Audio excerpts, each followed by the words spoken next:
Les amis, bonsoir. La liste définitive des Lions a été réaménagée, updatée et c'est la liste qui a d'ailleurs été validée par la CAF.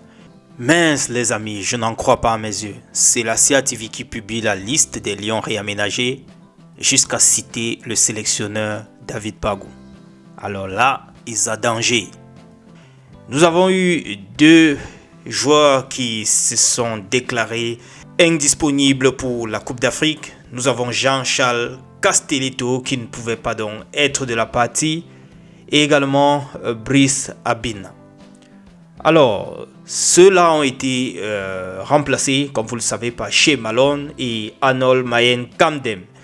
Ces deux lions ont donc intégré la liste finale, bien qu'il y ait eu quelques commentaires déjà concernant le nouveau venu jouant du côté du Brésil à la 6e division. Mieux de lui, je dirais plutôt comme ça. Mon commentaire, c'est tout simplement que mieux de lui, il a au moins un club, puisqu'on sait qu'il y a des moments où Faye Collins était convoqué à chaque fois, bien qu'il n'avait pas de club, qu'il n'évoluait nulle part, pas de temps de jeu, mais il était toujours dans la tanière. Lui, il était là. Marbrice nous faisait savoir qu'il était bon pour la prière. I don't know why. Comme si chaque joueur ne pouvait pas faire sa prière seul. Bref, qu'à cela ne tienne, ils sont définitivement et officiellement dans la liste des retenus pour la Coupe d'Afrique des Nations. Les amis, avant de vous laisser suivre cette interview dont j'ai pris connaissance, je ne savais pas qu'une interview comme ça existait, où j'ai eu à entendre des choses qui ont été déclarées par André Onana, bien sûr, par le passé. Semblerait-il dans les années 2016, il avoue beaucoup de choses dans son interview concernant Samuel Eto'o, concernant l'ex-coach Diallo de Samuel Eto'o. Bref, il parle de son passage à la Fondé Sport en des termes très très humbles, pas ce qu'on connaît aujourd'hui. Je vais également vous laisser voir cet extrait du passage du président de l'Africa Foot aux brasseries, du moins aux boissons du Cameroun, dans les locaux de boissons du Cameroun. J'ai vu cette petite vidéo que je voulais partager également avec vous. Mais avant, switchons du côté des MSC TV Web. Là, ils sont déjà du côté du Maroc. Ils nous apprennent que leurs envoyés spéciaux sont déjà à pied d'œuvre au Maroc pour nous faire vivre la compétition au plus près. Ils nous donnent d'ailleurs rendez-vous ce soir à 19h pour nous donner déjà les premiers reportages sur place de ce qui se passe là-bas, peut-être l'ambiance, comment les choses se passent sur le terrain. En tout cas, nous on est fiers de savoir déjà à quoi ça va ressembler cette CAN. Merci de nous fournir ces images MSC TV. Alors les amis, nous allons également jeter un petit coup d'œil sur ces maillots. Away Kit, également Home Kit. Away Kit, ce sont des maillots qui vont nous servir pour jouer nos matchs à l'extérieur. Et notre Home Kit, c'est bel et bien notre maillot couleur traditionnelle pour les matchs à domicile. Mais à côté de ça, je vous ai parlé de ça déjà dans la précédente. Il y a une collection limitée qui sera utilisée pour le match Cameroun contre Côte d'Ivoire. Spécial. Entre-temps, le journaliste Richard Naha nous fait savoir que certains employés, près de 10, ont été licenciés. Pour quelles raisons? Je ne sais pas. Peut-être dans les prochains jours, on en saura un peu plus. Il y avait d'abord des rumeurs qui nous faisaient savoir qu'il devait y avoir un nettoyage systématique du côté de l'Africa Foot. Et là, il nous fait savoir qu'il y a près de 10 employés qui ont été licenciés. Jetons un coup d'œil sur cette sortie de Dana White, le boss de UFC. L'UFC, l'ancienne organisation qui employait, je peux dire comme ça, Francis Ngannou. Il s'est exprimé à propos d'un retour de Francis Ngannou à l'UFC. Il dit: si on laisse des combattants partir, c'est pour de bonnes raisons. Je n'ai pas envie de faire du business avec des gens que je n'aime pas et que je ne considère pas comme de bonnes personnes. Il dit que rien ne l'a rendu plus heureux que d'envoyer ce mec au foutu PFL. Bref, ça sont ces expressions. C'est depuis hier que ça coule un peu de partout là sur le net. Bref, il dit en quelque sorte, pour être plus court, un retour de Francis Ngannou en UFC est exclu. Ceci faisait suite à un potentiel retour de Francis Ngannou puisqu'il visait un combat avec John Jones. Mais à l'entendre parler ce boss de l'UFC, maybe it is not possible.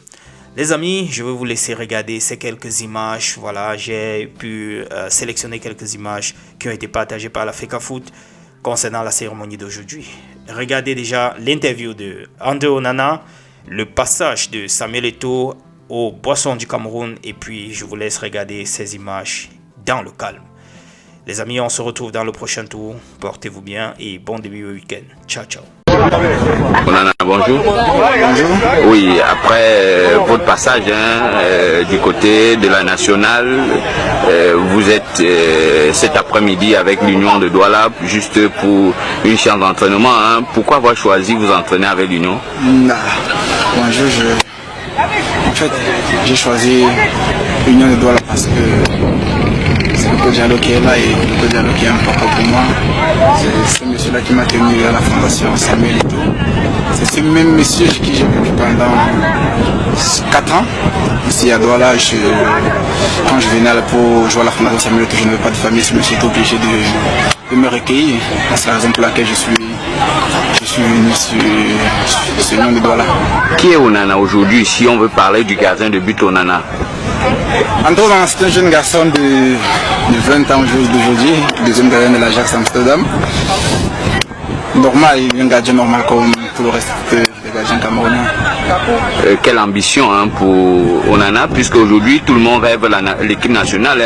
Déjà dans cette équipe aujourd'hui, si on veut dire quelle est l'ambition pour Onana? Non, vous savez, le futur nous dira, non, je reste très confiant, je travaille dur pour que ce soit meilleur et que ce soit prometteur.